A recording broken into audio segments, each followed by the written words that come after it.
வணக்கம். இலங்கையில் காணப்படும் சட்டங்கள் தொடர்பாக மக்களிடையே விழிப்புணர்வு ஏற்படுத்தும் நோக்காக நாங்கள் இந்த நோயோ நீதி என்னும் பொட்காஸ்டினை நடத்தி கொண்டு வருகின்றோம். இந்த தொடர் பொட்காஸ்டில் இன்று நாங்கள் சிறுவர்கள் மற்றும் இளம்பராயத்தவர்கள் தொடர்பான சட்டம், அந்த சட்டத்தினூடாக பிள்ளைகளுக்கு கிடைக்கும் பாதுகாப்பு தொடர்பாக கலந்துரையாட இருக்கின்றோம். இக்கலந்துரையாடில் எம்மோடு இணைந்திருக்கின்றார் சஞ்சிதா சடகோபன் அவர்கள். சஞ்சிதா சடகோபன் நன்னடத்தை உத்தியோகத்தராக வடக்கு மாகாண நன்னடத்தை திணைக்களத்தில் கடமையாற்றி வருகின்றார். சஞ்சிதா சடகோபன், உங்களை இந்த பொட்காஸ்டில் சந்திப்பதில் பெருமகிழ்ச்சி அடைகின்றோம். அந்த வகையில் முதலாவதாக நான் உங்களிடம் கேட்க இருக்கின்ற கேள்வி, சிறுவர் கட்டளை சட்டம் இது முன்னர் சிறுவர்கள் மற்றும் இளம்பராயத்திற்கான கட்டளை சட்டமாக அழைக்கப்பட்டது. என்ன நோக்கத்திற்காக உருவாக்கப்பட்டது? 1939 ஆண்டு 48ஆம் இலக்க சிறுவர் இளம்பராயத்தவர் கட்டளை சட்டம் என்று உருவாக்கப்பட்டு தற்சமயம் 2022ஆம் ஆண்டு 39ஆம் இலக்க சிறுவர் கட்டளை சட்டமாக அது மாற்றப்பட்டு இருக்கிறது. இந்த கட்டளை சட்டம் உண்மையில் சிறுவர் சிறு பிள்ளைகளின் வழக்குகளை கையாளுவதற்கு சிறுவர் நீதிமன்றங்களை உருவாக்குவது தொடர்பாகவும் மற்றும் சிறுவர் குற்றவாளிகளாக அடையாளப்படுத்தப்படுகின்ற சிறுவர்களை மேற்பார்வை செய்வதற்காகவும் மற்றும் சிறுவர் பாதுகாப்பு பராமரிப்பு இன்றி உள்ள சிறுவர்களின் பாதுகாப்பு பராமரிப்பு உறுதிப்படுத்துவதற்காகவும் என்ற நோக்கத்தின் அடிப்படையில் தான் இந்த சிறுவர் கட்டளை சட்டம் உருவாக்கப்பட்டிருக்கிறது. இந்த சிறுவர் கட்டளை சட்டத்தில் எவ்வகையான பிள்ளைகள் உள்வாங்கப்படுகின்றார்கள்? இந்த சிறுவர் கட்டளை சட்டத்தில் 2 வகையான சிறுவர்கள் உள்வாங்கப்பட்டு கொண்டு இருக்கிறார்கள். ஒன்று சட்டத்தோட தொடர்புபட்ட சிறுவர்களாக காணப்படுகிறார்கள். இன்னொன்று சட்டத்துக்கு முரண்படுற சிறுவர்களாக காணப்படுகிறார்கள். இதில் முரண்படுற சிறுவர்கள்னு சொல்லி பார்க்க எங்களோட நீதி சட்டங்களில் அட்டவணைப்படுத்தப்பட்ட குற்றம், அட்டவணைப்படுத்தப்படாத குற்றங்கள்னு சொல்லி 2 வகையான குற்றங்கள் காணப்படுகிறது. இதில் அட்டவணைப்படுத்தப்பட்ட குற்றங்கள் தவிர்ந்த, அதாவது அட்டவணைப்படுத்தப்பட்ட குற்றம் என்று சொல்கிறது கொலை முயற்சி, மற்றது ரொபரி, அதாவது கொள்ளை போன்ற அந்த உயிர் சேதங்களை ஏற்படுத்தக்கூடிய குற்றங்கள் தவிர்ந்த, பாரிய குற்றங்கள் தவிர்ந்த அட்டவணைப்படுத்தப்படாத குற்றங்கள் அது சிறுவர்கள் மேற்கொண்டு இருந்தார்கள் என்றால் அந்த இதோட சம்பந்தப்பட்ட சிறுவர்கள் இந்த சட்டத்தில் உள்வாங்கப்பட்டிருக்கிறார்கள். அவர்களை மேற்பார்வை செய்து அவர்களை புனருத்தாரணம் செய்கின்ற நடவடிக்கைகளை பற்றி இந்த சட்டத்தில் தெளிவாக குறிப்பிடப்பட்டிருக்குது. அடுத்தது இந்த பாதுகாப்பு பராமரிப்பு வேண்டிய சிறுவர்கள் என்று சொல்லப்பட்டிருக்கிறது. அதில் பாதுகாப்பு பராமரிப்பு வேண்டிய சிறுவர்கள் என்ன என்று சொல்லி இந்த சட்டத்தில் பொருள்கோடல் செய்யப்பட்டிருக்கிறது. அந்த வகையில் உண்மையில் பார்க்க போனோம் என்று சொல்லி சொன்னால் 2 பெற்றோர்களையும் இழந்த சிறுவர்கள், அந்த பாதுகாப்பு பராமரிப்பு வேண்டிய சிறுவர்கள் என்று சொல்லப்படுகிறவர்கள் எவ்வாறு பொருள்கோடல் செய்யப்பட்டிருக்கின்றன. ஒன்று 2 பெற்றோர்களையும் இழந்த சிறுவர்கள், பெற்றோர்கள் இருந்தும் பெற்றோராக கடமையாற்ற முடியாத சந்தர்ப்பத்தில், சில சந்தர்ப்பங்களில் பெற்றோர்கள் இருப்பார்கள், ஆனால் அவர் அந்த பிள்ளைகளை புறக்கணித்து விட்டு சென்றிருப்பார்கள். அவ்வாறு கைவிடப்பட்ட சிறுவர்கள், மற்ற சில சிறுவர்கள் தங்களோட வயதுக்கு அப்பாற்பட்ட சிறுவர்கள், ஒழுக்கக்கேடானவர்கள் போன்றவர்களோட சின்ன தொடர்புகளை கொண்டிருக்கின்ற சிறுவர்கள், மற்ற சின்ன பையாக்கள் 10 வயசுக்கு உட்பட்ட ஒரு சிறுவர்கள்ட்ட நிறைய அசையா சொத்துக்கள் காணப்படும் என்று சொல்லி சொன்னால், அந்த அசையா சொத்துக்களை அபகரிக்கிற நோக்கத்தில் அவர்களை கடத்தி கொண்டு வச்சிருக்கிற நேரத்தில் அந்த சிறுவர்கள், அப்படியான சில சிறுவர்கள்ட்ட பாலியல் ரீதியான துஷ்பிரயோகத்துக்குள்ளாகப்பட்ட சிறுவர்கள், பாலியல் ரீதியான தொந்தரவுக்குள்ளாக்கப்பட்ட சிறுவர்கள், இவர்களைத்தான் பாதுகாப்பு பராமரிப்பு வேண்டிய சிறுவர்களாக அடையாளம் காணப்பட்டிருக்கிறார். இவ்வாறான சிறுவர்களை எவ்வாறு அவர்களுக்கான பாதுகாப்பு பராமரிப்பை வழங்குகிறது என்று சொல்லப்பட்டிருக்கின்ற இவ்வாறான 2 முக்கியமான சிறுவர்கள் தொடர்பாக இந்த சட்டம் விளம்பிக் கொண்டு இருக்கின்றது. இந்த சிறுவர் கட்டளை சட்டமானது வயது வந்தவர்களோடு ஒப்பிடும் பொழுது சிறுவர்களுக்கு விசேடமான பாதுகாப்பை வழங்குது. அவ்வாறான எவ்வகையான பாதுகாப்பை இந்த சட்டம் சிறுவர்களுக்கு வழங்குது? உண்மையில் இந்த சட்டத்தில் சிறுவர்கள் சம்பந்தமாக நிறைய அவர்கள்ட்ட நலன் சம்பந்தமாக நிறைய விடயங்களை சொல்லியிருக்குது. 1939ஆம் ஆண்டு இந்த சட்டம் உருவாக்கப்பட்டிருந்தாலும் அந்த காலத்தில் இருந்து சிறுவர்கள்ட்ட நலனை இயன்றளவு கவனத்தில் எடுத்து அந்த காலத்திலேயே இந்த சட்டங்கள் வந்து வடிவாக இந்த சிறுவர்கள்ட்ட நலன் சம்மந்தமாக குறிப்பிடப்பட்டிருக்கு. அந்த வகையில் வந்து நாங்கள் பார்த்தோம்னு சொல்லி சொன்னால் ஒரு சிறுவனை வந்து சிறுவன் சம்பந்தம் செய்த குற்றமோ அல்லது பாதிக்கப்பட்ட துஷ்பிரயோகத்துக்குள்ளாகி வந்த ஒரு சிறுவர் சம்பந்தமான விவரங்களை வந்து அந்த வழக்குகள் சம்பந்தமான விடயங்களை வந்து ஒரு பத்திரிகையிலேயோ அல்லது சஞ்சிகைகளிலேயோ ஏதோ ஒரு தற்சமயம் சோசியல் மீடியாக்கள் வந்து இயங்கி கொண்டிருக்கு. அந்த சோசியல் மீடியாக்கள் எதுலேயுமே பிரசுரிக்க கூடாதுன்னு சொல்லி இந்த திட்டம் வந்து தெளிவாக கொள்ளப்படுது. இவ்வாறு அவர்கள் வந்து அந்த சிறுவர்கள்ட்ட இந்த வழக்குகளை வந்து பிரசுரித்தார்கள் என்றால் அது ஒரு குற்றவியல் தண்டனை சட்டமாக கருதப்பட்டு அவர்களுக்கு குற்ற நடவடிக்கைகளை மேற்கொள்ளலாம்னு சொல்லி இருக்கிறேன் வந்து. அந்த வகையில் வந்து சிறுவர்கள்னு நலன் கருதி அந்த விடயங்களை பிரசுரிக்காமல் இருக்கிறது வந்து சிறுவர்கிட்ட நலனை மேலோங்கி கருதி இருக்கிறேன். நாங்கள் எடுத்து பார்த்தோம்னு சொல்லி சொன்னால் அந்த ஒரு சிறுவனை வந்து அடையாளப்படுத்தக்கூடியான விவரங்கள், அதாவது வந்து குறித்த ஒரு சிறுவன் வந்து பாதிக்கப்பட்ட சிறுவனாக இருக்கலாம் இல்லை குற்றம் செய்த சிறுவனாக இருக்கலாம். அப்போ அந்த சிறுவனுடைய பெயர், வயசு, அவன் கல்வி கற்ற பாடசாலை, சில தரம், அது அவன் குடும்பச்சூழல், குடும்பத்தோடு சம்மந்தப்பட்ட விடயங்கள், இப்படி சில விடயங்களை வந்து பிரசுரிக்கவே இல்லை அதன் மேலே வந்து. அதாவது வந்து அந்த சிறுவனை வந்து இப்படி சில விடயங்களை வந்து பிரசுரித்தவன இலகுவாக அந்த சிறுவர்களாக அடையாளம் காணக்கூடியதாக இருக்குது. அப்போ அவ்வாறு அடையாளம் காணக்கூடிய எந்த ஒரு விடயங்களையும் வந்து நாங்கள் எங்கேயுமே சொல்ல இயலாதுன்னு சொல்லப்பட்டிருக்குது. மூன்றாவது வந்து இந்த கட்டளை சட்டத்தில் வந்து என்ன சொல்லியிருக்கேன்னா சிறுவர்களை வந்து வயது வந்தவர்கள்லேருந்து பிரித்து வச்சுருக்கணும்னு சொல்லியிருக்கீங்க வந்து. மேலே வந்து இந்த சிறுவர்கள் வந்து 18 வயசுக்கு உட்பட்ட சிறுவர்கள் அனைவரையும் வந்து நாங்கள் வயது கூடியவர்கள் அதாவது நீதிமன்ற நடவடிக்கைக்காகவோ இல்லை போலீஸ் நிலையத்துக்கு கொண்டு வரைக்கியோ வந்து நாங்கள் எந்த ஒரு சந்தர்ப்பத்திலையும் வயது வந்தவர்களோடு சேர்த்து வச்சிருக்கக்கூடாது. தனியாக அவைகளோ தனியோட இடத்துல வந்து அவைகளை பேண வேண்டிய தேவைப்பாடு காணப்படுகிறது. அடுத்தது பெண் உத்தியோகர்களை பொறுத்தவரையில் வந்து பாதிக்கப்பட்ட பெண் சிறுவர்களை பொறுத்தவரையில் வந்து ஒரு பெண் உத்தியோகத்தர் கட்டாயம் அந்த நேரத்தில் பிரசன்னமாக இருக்க வேண்டும். இப்போ போலீஸோட கஸ்டடியில் இருக்க போலீஸ் உத்தியோகத்தர் வந்து அதில் இருக்க வேணும். அல்லது நன்னடத்த உத்தியோகத்திட்ட கஸ்டடியில் அந்த பிள்ளையை வந்து நீதிமன்றம் பேரப்படுத்தியதுக்கு பின்னர் ஒரு பெண் உத்தியோகத்தரோடு தான் நாங்கள் அந்த பிள்ளையை கொண்டு எங்கேயோ ஒரு இடத்துல பிளேஸ்மெண்ட் செய்ய வேணும். அப்போ பெண் உத்தியோகத்திட்ட பிரசன்னம் இருக்க வேணும்னு சொல்லப்பட்டிருக்கு. அடுத்தது வந்து சிறுவன் ஒருவன் வந்து பிடியானையோடையோ பிடியானை இன்றியோ வந்து கைது செய்யப்படுகின்ற இடத்து வந்து போலீஸ் அதிகாரி வந்து உடனடியாக வந்து அவனை வந்து ஒரு தகுதி வாய்ந்த நீதிமன்றத்தில் ஒன்றை முற்படுத்த இயலாமல் போச்சுதுன்னு சொன்னால் அவர்கிட்ட அந்த போலீஸ் அதிகாரி வந்து குறித்த சிறுவன் முழு முறைப்பாடுகள் எல்லாத்தையும் பதிவு செய்யப்பட்ட பின்னர் நீதிமன்றத்துக்கு அவன் பிரசன்னம் ஆகுவான் என்பதை உறுதிப்படுத்தின பிறகு பெற்றோரில் பாதுகாவலர் வந்து அந்த சிறுவனை வந்து வீட்டுக்கு அனுப்பி விடலாம் என்ற ஒரு விடயம் குறிப்பிடப்பட்டிருக்குது. உண்மையில் இந்த ஒரு விடயம் வந்து எல்லாம் வந்து போலீஸ் நிலையத்தில் தனியாக இருந்து பயந்து கொண்டு உணர்வோடு இருக்கிற விடயங்கள் வந்து தவிர்க்கப்படக்கூடிய விடயமாக காணப்படுகிறது. அதில் வந்து சிறுவன் நலன் வந்து இதில் மேலோங்கி காணப்படுகிறது வந்து. அடுத்தது வந்து ஒரு சிறுவன் சம்பந்தமான ஒரு விடயத்துக்கு சாட்சியம் ஒரு ஒருவன் சாட்சி அளிக்க வேண்டிய தேவைப்பாடு இருக்குமென்னு சொல்லி சொன்னால் வந்து நீதிமன்றம் என்ன செய்யுமென்னு சொல்லி சொன்னால் இந்த வழக்கோடு சம்பந்தப்பட்ட நீதிமன்ற உத்தியோகத்தர்கள், நன்னடத்த உத்தியோகத்தர், போலீஸ் உத்தியோகத்தர், சட்டத்தரணி இவையை தவிர்த்து மற்ற எல்லாரையும் வெளியேற செய்து போட்டு அந்த சிறுவனை மட்டும் சாட்சியம் அளிக்கிறதுக்கு வசதி அளித்து கொடுத்துருக்கீங்க. இப்போ அதுலேயும் வந்து சிறுவர்கிட்ட நலன் வந்து மேலோங்கி காணப்படுகிறது. உண்மையில் ஒரு சிறுவன் குற்றம் செய்து வந்திருந்தான்னு சொல்லி சொன்னால் அந்த குற்றத்தை வந்து அந்த சிறுவன் விளங்கி கொள்ளக்கூடியான வகையில் வந்து அவன் மொழி நடையிலேயே அந்த குற்றத்தை விளங்கப்படுத்த வேணும்னு சொல்லி இந்த சட்டம் வந்து சொல்லப்பட்டிருக்குது. அதை விட இன்னொரு விடயம் என்ன சொல்லியிருக்குதுன்னு சொல்லி சொன்னால் அந்த குற்றத்தை சொன்னதுக்கு பிறகு அவன் தன் நண்பர்களோடையோ அல்லது பேரண்ட்ஸோடையோ தன் குற்றம் சம்பந்தமாக வந்து தனக்கு சொல்லப்பட்ட விடயம் எந்தளவு ஒரு காத்திரமான விடயமோ இல்லையோன்றதை வந்து டிஸ்கஸ் பண்ணுறது கூட இந்த சட்டத்தில் அவனுக்கு இடமளிக்கப்பட்டிருக்கு. இவ்வாறு பார்க்க சிறுவர்களோட நலனை வந்து மையப்படுத்தின ஒரு சட்டமாகத்தான் இந்த சிறுவர் சட்டம் வந்து கட்டளை சட்டம் வந்து காணப்படுகிறது. இந்த சிறுவர் கட்டளை சட்டம் இவ்வளவு பாதுகாப்பு பிள்ளைகளுக்கு வழங்குது.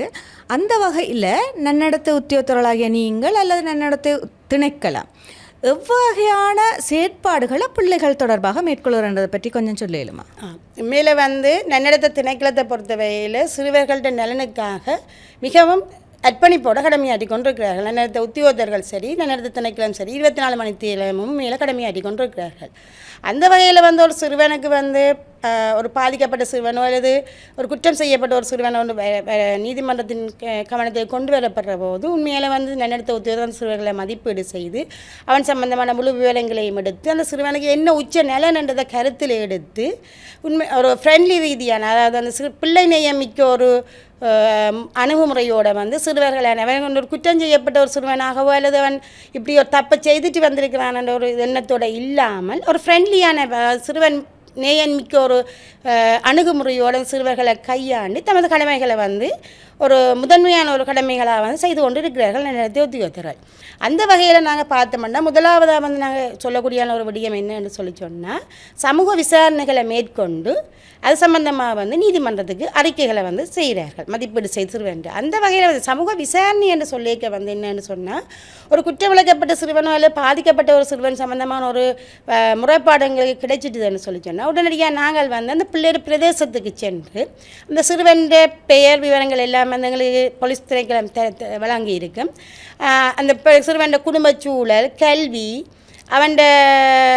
அவனை சுற்றி இருக்கிற விடயங்கள் போன்ற எல்லா விடயங்களையும் ஆராய்ச்சி செய்து இந்த சிறுவனுக்கு என்ன உச்ச நலன் என்று சொல்லி நாங்கள் ஆராய்ந்து நீதிமன்றம் வந்து தன் நீதவான் வந்து தன் தீர்மானங்களை மேற்கொள்கிறதுக்கு வந்து நன்னடத்த உத்தியோகர்கள் உதவி செய்கிறார்கள் வந்து தங்களோட பரிந்துரைகளை வந்து சிறுவன் உச்ச நலனை கருத்தில் எடுத்து வழங்குவார்கள் வந்து. ரெண்டாவது விடயம் நாங்கள் என்னென்று சொல்லி பார்க்க போனோம்னு சொன்னால் இந்த குற்றம் செய்யப்பட்ட சிறுவர்களாக வந்து அடையாளம் காணப்பட்டு நீதிமன்றம் வச்சிருக்கப்பட்டு சொன்னால் அந்த சிறுவர்களை வந்து இயன்ற அளவு நாங்கள் குடும்ப சூழலில் வச்சு புனருத்தாரணம் செய்ய வேணும்னு சொன்னதை எதிர்பார்ப்போம் வந்து. அந்த வகையில் வந்து இந்த சிறுவர்களை வந்து குற்றம் செய்யப்பட்ட சிறுவர்கள் என்று சொன்னி சான்றுறுதிப்பட்ட பாடசாலையிலையோ தடுப்பில்லத்துக்குள்ளேயோ போட்டு அந்த பிள்ளைகள்கிட்ட மனநிலையை வந்து பாதிக்காத வகையில் நன்னடத்த பிணையில் இந்த சிறுவர்களை வெளியில் எடுத்து அவற்றை குடும்பத்துக்குள்ளே வச்சுக்கொண்டு சிறுவனுக்கு தேவையான எல்லா விடயங்களையும் வந்து நாங்கள் வழங்கி கொண்டிருப்போம். இப்போ இந்த வகையில் பார்க்க அந்த குடும்பம் வந்து ஒரு வலுவற்ற குடும்பமாக காணப்பட்ட இடத்துல வந்து அதால் தான் அந்த சிறுவன் வந்து அந்த ஒரு கலவோ அல்லது ஒரு இதில் வந்து அவன் ஈடுபடுவான்னு சொல்லி நாங்கள் கண்டுபிடிக்க வேண்டும். அசஸ்மெண்ட் அதாவது மதிப்பீட்டில் நாங்கள் கண்டுபிடிப்போம்னு சொன்னால் அந்த சிறுவன் குடும்பத்தை வெளிப்படுத்துறதுக்குரிய நடவடிக்கைகளை நாங்கள் செய்கிறோம். இதில் வந்து நாங்களும் மேலே வந்து அந்த சிறுவனுக்கு வந்து தேவையான குடும்பத்துக்கு தேவையான பொருளாதார உதவிகளை வந்து அதாவது வந்து வாழ்வாதாரம் போன்ற சில உதவிகளை வந்து நாங்கள் வழங்கி கொண்டு இருக்கிறோம்.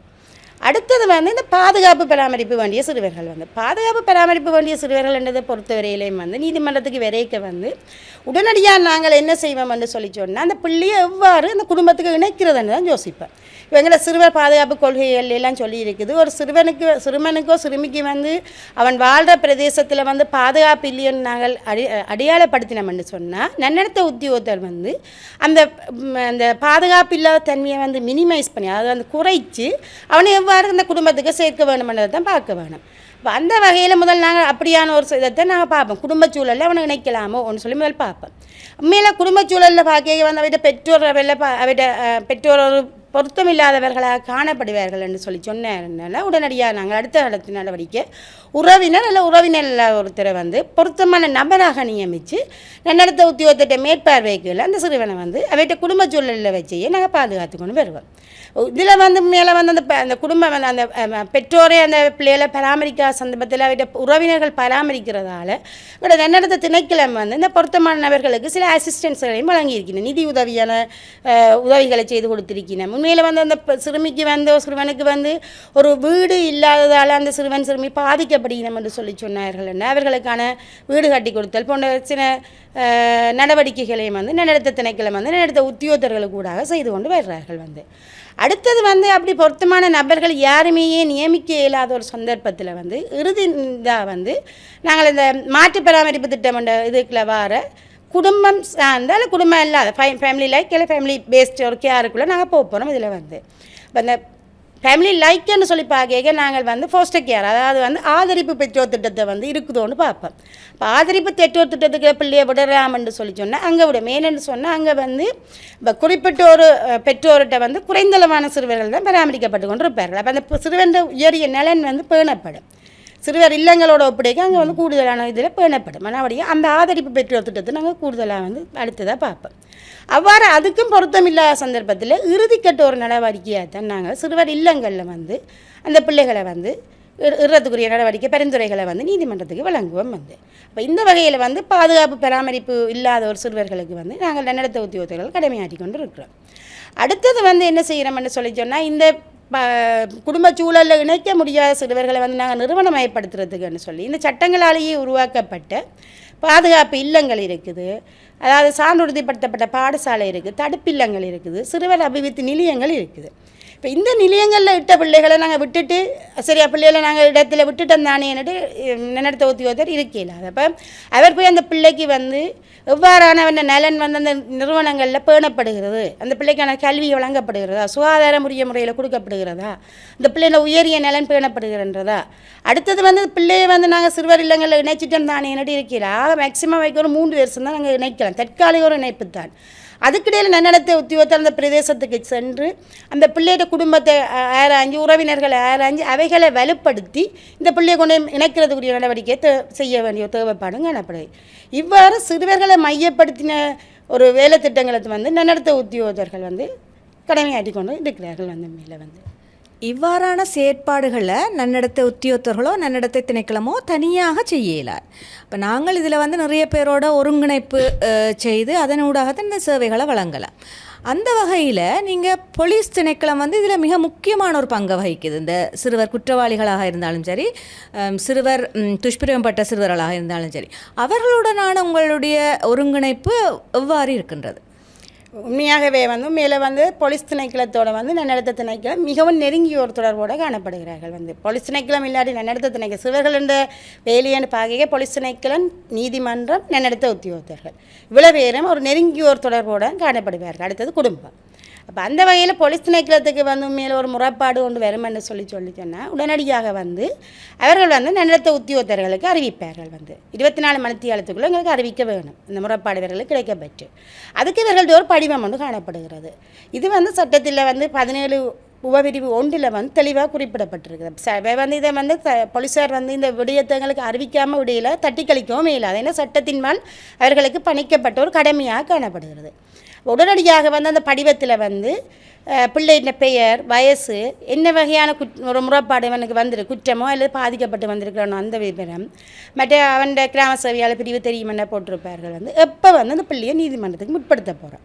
இந்த போன்ற விடயங்களை உள்ளடக்கி எங்களுக்கு அந்த 17 அந்த படிவத்தை வந்து பூர்ணப்படுத்தி ஒன்றில் நேரெடுக்கக்கூடிய அந்த நேர அனுப்பிவினம் அல்லது எங்களுக்கு வாட்ஸ்அப் மூடாகவோ ஏதோ ஒரு விதத்தில் அந்த தகவல்களை வந்து வழங்குவார்கள். இப்போ நன்னடத்தை உத்தியோகத்தர் என்ன செய்வார்னா அடுத்த கட்ட நடவடிக்கையாக நீதிமன்றத்துக்கு பிள்ளையை கொண்டு வரதுக்கு முன்னே வந்து சாத்தியப்பாடு இருக்குமென்னா உடனடியாக அந்த பிரதேசத்துக்கு களவிஜயம் மேற்கொள்வார். இந்த பிள்ளைகிட்ட வசிக்கிற பிரதேசத்துக்கு களவிஜயம் மேற்கொள்வார்.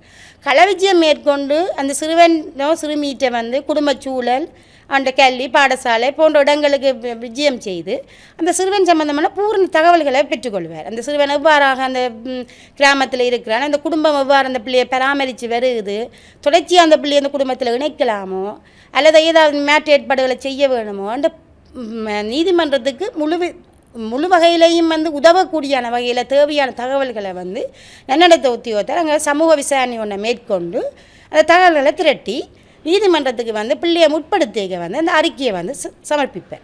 இந்த அறிக்கையை சமர்ப்பிக்க கட்டாயம் வந்து நன்னடத்தை உத்தியோகத்தர் தனது பரிந்துரைகளில் வந்து தெளிவாக குறிப்பிட்டிருப்பார்.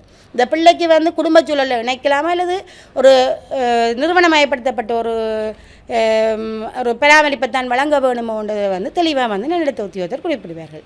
இப்போ இந்த விடயத்தில் வந்து நீதவான்களும் வந்து நன்னடத்தை உத்தியோகத்தர்களால் பரிந்துரைக்கப்பட்ட விடயங்களை வந்து இயன்ற முழுவளவில் வந்து சொல்லலாம். அப்படி அந்தளவுக்கு கன்சிடர் பண்ணித்தான் அந்த தனது கட்டளைகளை வந்து மேற்கொள்கிறத நாங்கள் அவதானிச்சிருக்கிறோம். மேலே வந்து அதை விட வந்து மேலே வந்து ஒரு மனநிலை பாதிக்கப்பட்டு குழப்ப நிலையில் வந்த சிறுவர்களாக இருப்பார்கள் என்று சொன்னால் அந்த சிறுவர்களை வந்து வைத்தியசாலையில் ஒப்படைச்சு அந்த சிறுவர்கள்ட்ட மனநிலை சம்பந்தமான அறிக்கைகளையும் வந்து நீதிமன்றத்துக்கு சமர்ப்பிப்பார்கள். வந்து இந்த சிறுவர்கள் தொடர்பான சட்டம் 1939ஆம் ஆண்டு சிறுவர் மற்றும் இளம்பெறாதவர் கட்டளை சட்டமாக உருவாக்கப்பட்டு காலத்துக்கு காலம் சில திருத்தங்கள் மேற்கொள்ளப்பட்டு அண்மையில் 2022ஆம் ஆண்டு திருத்தத்துக்கு உள்ளாக்கப்பட்டது.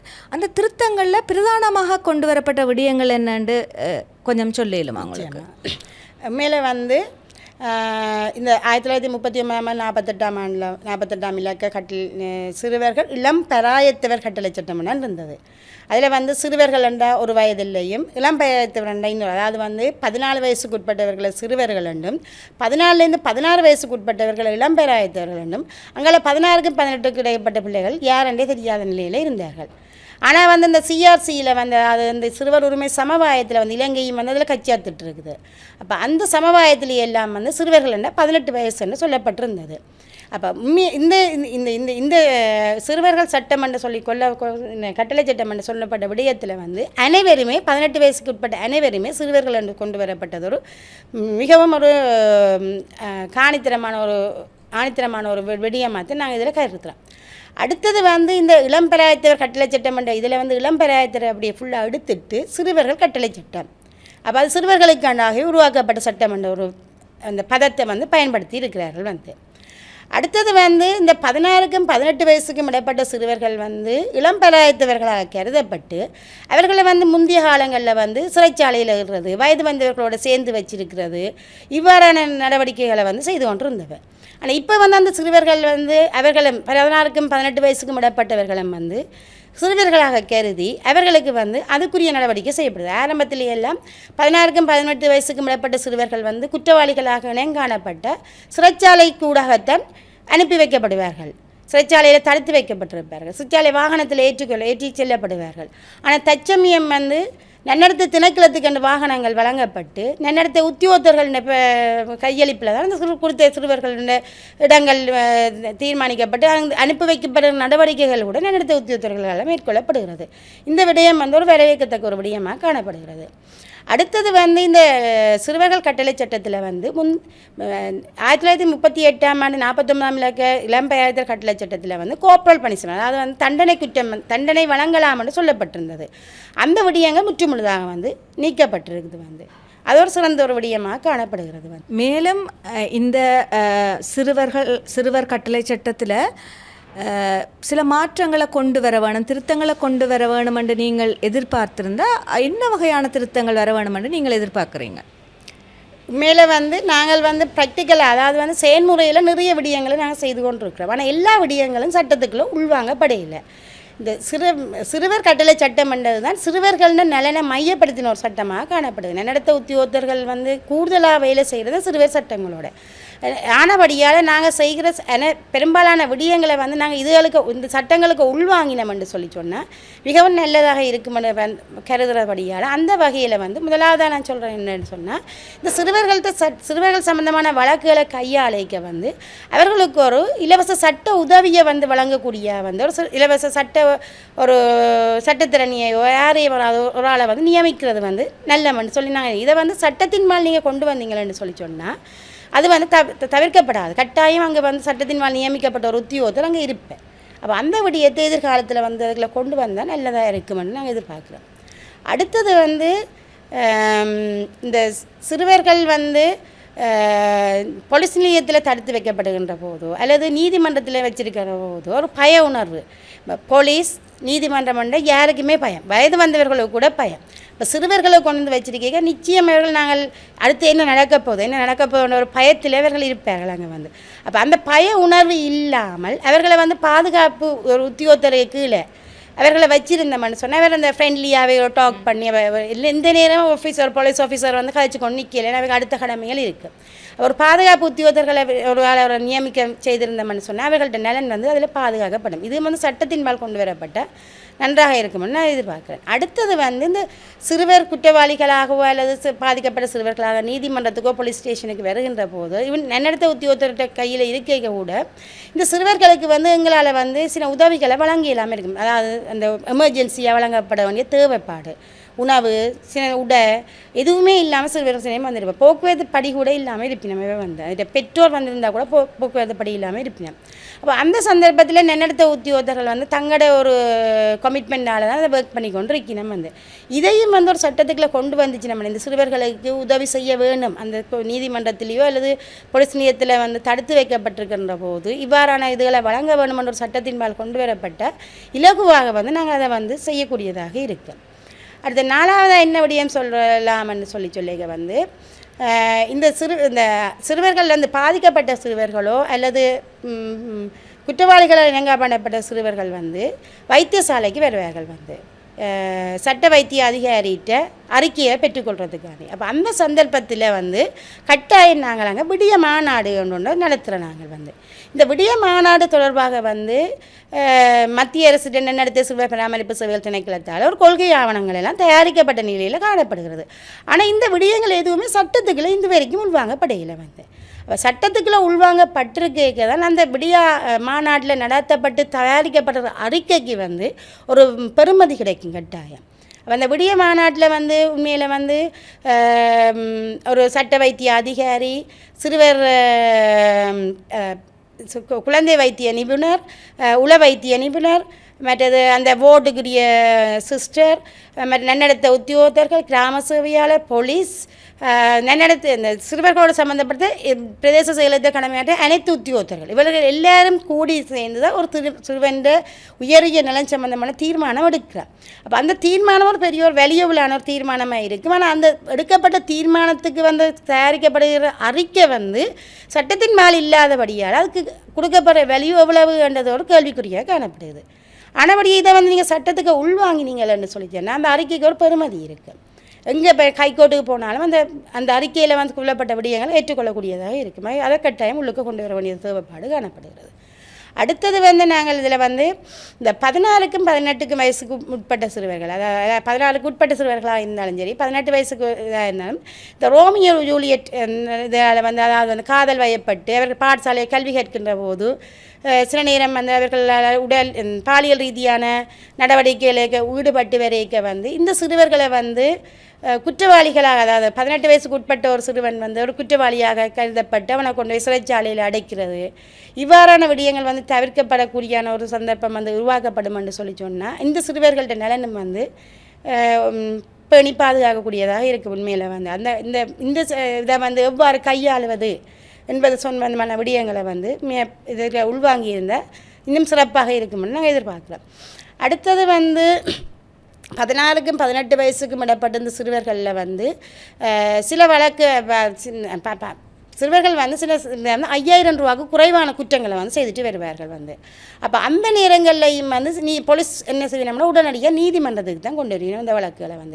இப்போ சிறுவர்கள் குற்றம் செய்த குறைந்த அளவு பணத்துக்கு குற்ற பணத்துக்கோட சம்மந்தப்படுற சிறுவர்களை நாங்கள் மீடியேஷனுக்கு டைவர்ட் பண்ணி விட்டுறோம்னு சொன்னால் இந்த சிறுவர்களை நீதிமன்றத்துக்கு உட்படுத்தி அவர்களை அந்த நீதிமன்றம் என்ற ஒரு பய உணர்வை இல்லாமல் செய்கிற ஒரு இதில் தவிர்க்கக்கூடியதாக இருக்கும். இது எதிர்காலத்தில் பாடசாலையில் சிறுவர்கள் கல்வி கற்க பாடசாலை நிர்வாகங்கள் சமூகம் இவன் நீதிமன்றத்துக்கு போயிட்டு சிறுவர்னு சொல்லி அந்த இதுகள் இல்லாமல் போகும். ஆனபடி இந்த மீடியேஷனை டைவர்ட் பண்ணி வர விடயத்தையும் இந்த சிறுவர் சட்டங்களுக்கு உள்வாங்கினோம்னு சொன்னால் சிறப்பானதாக காணப்படும் என்று எதிர்பார்க்கிறேன். இன்றைய நோயோ நீதி எபிசோடில் எங்களுடன் கலந்துரையாட சஞ்சிதா அவர்களுக்கு எமது நன்றியை தெரிவித்துக் கொள்கின்றோம்.